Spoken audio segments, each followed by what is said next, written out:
Henry and Gordon were lonely when Thomas left the yard to run his branch line.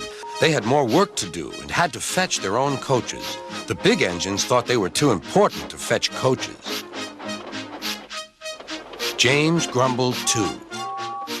"We get no rest, we get no rest," they all complained. But the coaches only laughed. "You're lazy and slack, you're lazy and slack," they answered. Altogether, the engines were causing Sir Topham Hatt a great deal of trouble. The big stations at both ends of the line each have a turntable. Sir Topham Hatt had made them so that the tender engines can be turned round, because it is dangerous for them to go fast backwards. Little tank engines like Thomas don't need turntables. They can go just as well backwards as forwards. But to hear Gordon talk, you would have thought that Sir Topham Hatt had given him a tender just to show how important he was.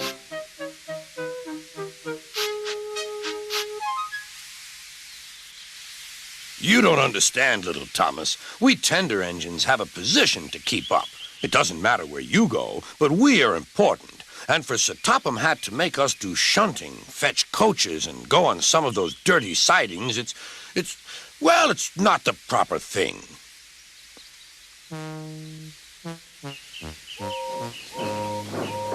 Thomas chuckled and went off with Annie and Clarabelle. "Disgraceful," Gordon hissed as he ran backwards to the turntable.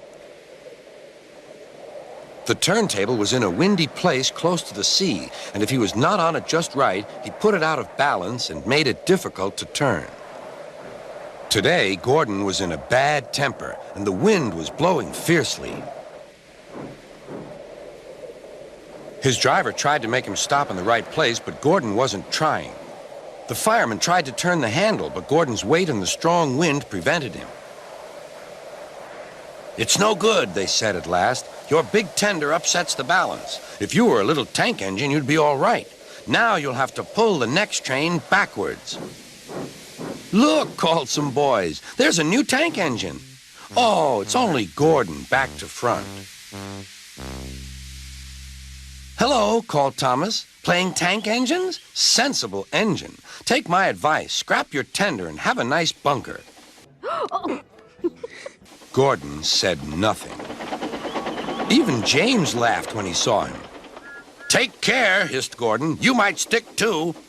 "No fear," chuckled James. "I mustn't stick," thought James.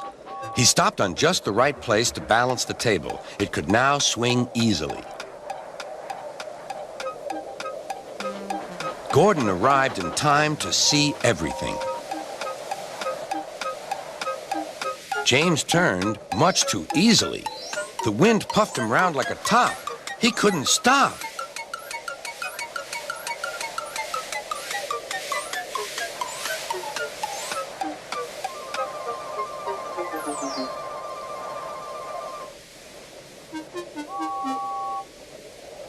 "Well, well," said Gordon. "Are you playing roundabouts?"